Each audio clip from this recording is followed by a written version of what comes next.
Salve, salam sejahtera untuk kita semua. Nah, pada video kali ini kita akan belajar bersama, kita akan mengetahui bersama bagaimana sih sejarah dari Gereja Paroki Santo Kristoporus Sungai Pinyu, Keuskupan Agung Pontianak. Nah, dari sejarahnya, paroki ini didirikan pada tahun 1998. Nah, bagaimana sih kok bisa mau tahu tahun segitu? Karena ini bisa kita lihat dari data dari catatan buku baptisan yang pertama yang ada di paroki ini. Nah, ini juga paroki ini merupakan pemekaran dari paroki Stella Maris yang ada di Siantar. Pastor yang pertama atau sebagai pastor kepala pertama itu ada Projo Leopold Aput. Nah, tokoh pendiri, siapa sih tokoh-tokoh yang berperan dalam pendiri atau pemekaran dari paroki Stella Maris ke paroki Santo Kristoporus Sungai Pinyu, yaitu ada almarhum Pak Das, almarhum Pak Rupinus, Pak Maran, Pak Sabinus, dan Pak AC. Nah, beliau-beliau inilah yang turut terlibat aktif dalam membantu, baik itu proses pembangunan maupun proses keterlibatan keaktifan umat sehingga terjadi pemekaran dari paroki Stella Maris menjadi paroki Sungai Pinyu, Kristopor Sungai Pinyu ini. Nah, selanjutnya secara fisik atau bangunan gereja ini, untuk gereja paroki yang didirikan sekarang ini, itu didirikan tahun 2004. Didirikan gereja yang baru untuk menggantikan gereja yang didirikan di komplek persekolahan Asisi. Jadi secara letak geografisnya, sekolah Asisi itu berada di belakang paroki Sungai Pinyu yang sekarang.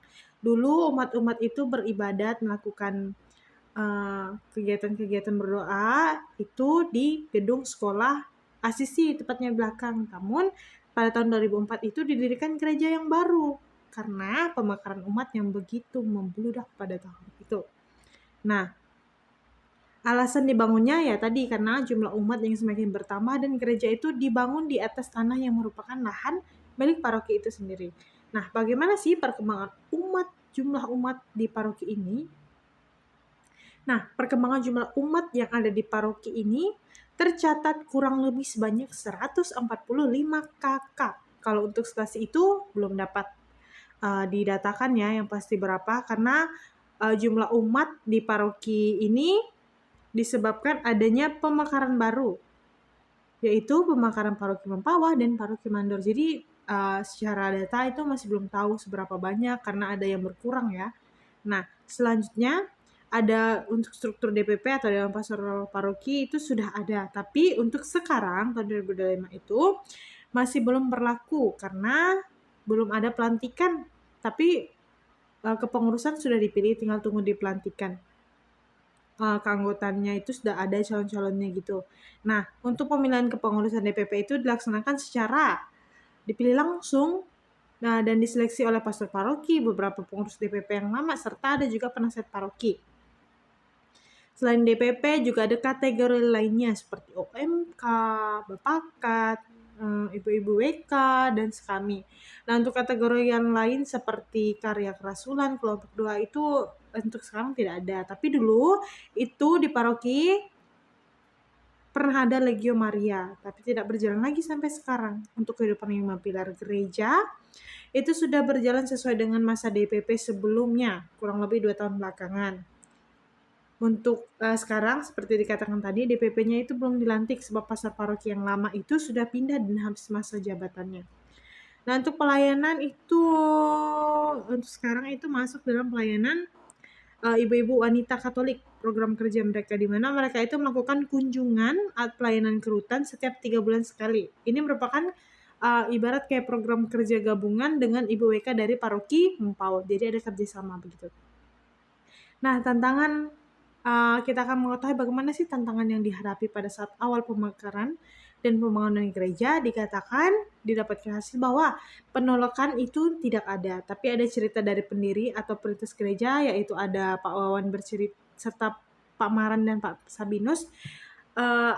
Dikatakan ada beberapa kali penolakan, tapi sejak Dr. Andes Cornelis Kimha yang menjadi bupati pada saat itu, beliaulah yang mengurus izin bangunan untuk gereja dan pastoran. sehingga dapat dilangsungkan proses pembangunan yang kemudian bangunannya diresmikan oleh Bupati Dr. Andes Haji Agus Salim.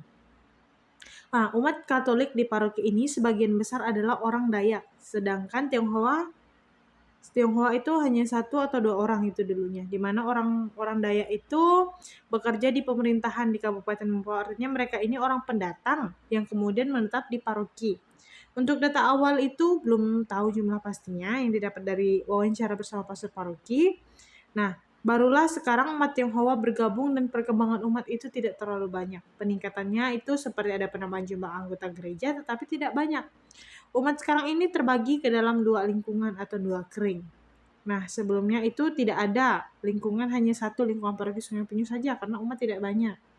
Nah, secara statistik kalau dikatakan itu pertumbuhan umat di paroki ini terbilang landai, tidak menunjukkan peningkatan signifikansi yang begitu banyak, tetapi cenderung tidak bertambah banyak. Dapat dilihat dari baptisan tiap tahun sekitar 3 atau 4 orang yang dibaptis. Nah, ini menunjukkan bahwa pertumbuhan umat tidak terlalu banyak, tetapi peningkatan tidak meningkat. Ya, akhir-akhir ini dapat dilihat yang tersisa di pusat paroki ini hanya orang tua yang dulu bekerja di lingkungan pemerintahan Kabupaten Mempawah yang sudah pensiun, dan mereka lah yang tinggal di sini. Sementara anak-anak mereka juga ada yang sudah berkeluarga dan tinggal di luar paroki Sungai Pinyu.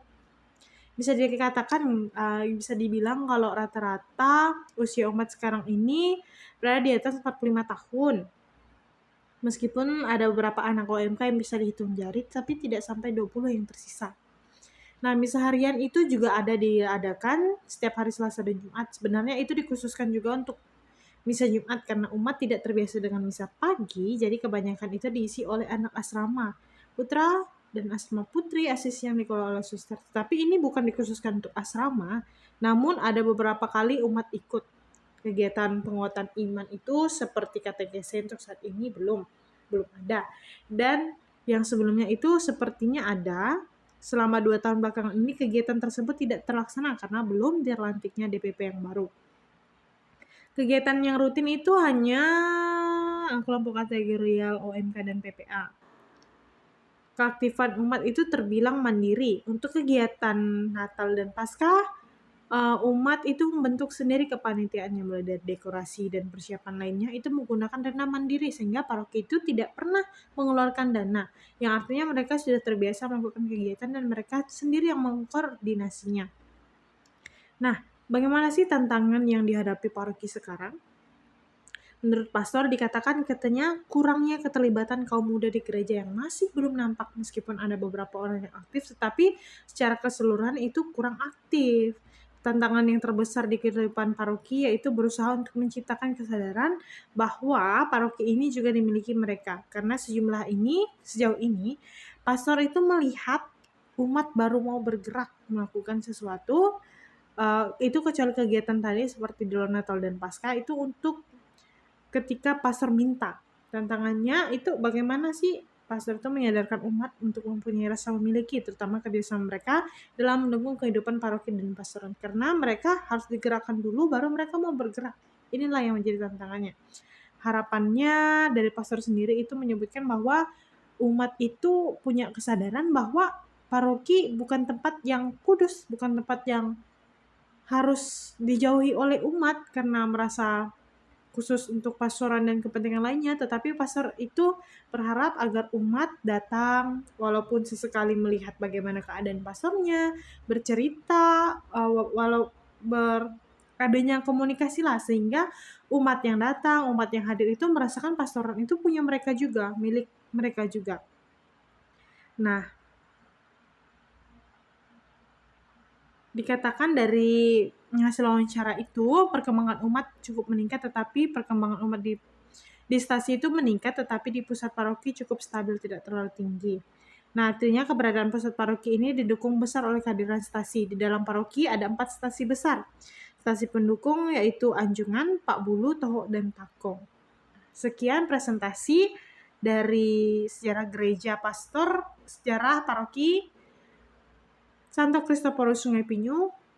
Nanti teman-teman lain bisa mempelajarinya lewat file yang akan saya tampilkan di deskripsi atau linknya nanti. Saya ucapkan banyak terima kasih, kurang dan lebihnya saya ucapkan Mohon maaf yang sebesar-besarnya. Tuhan Yesus memberkati.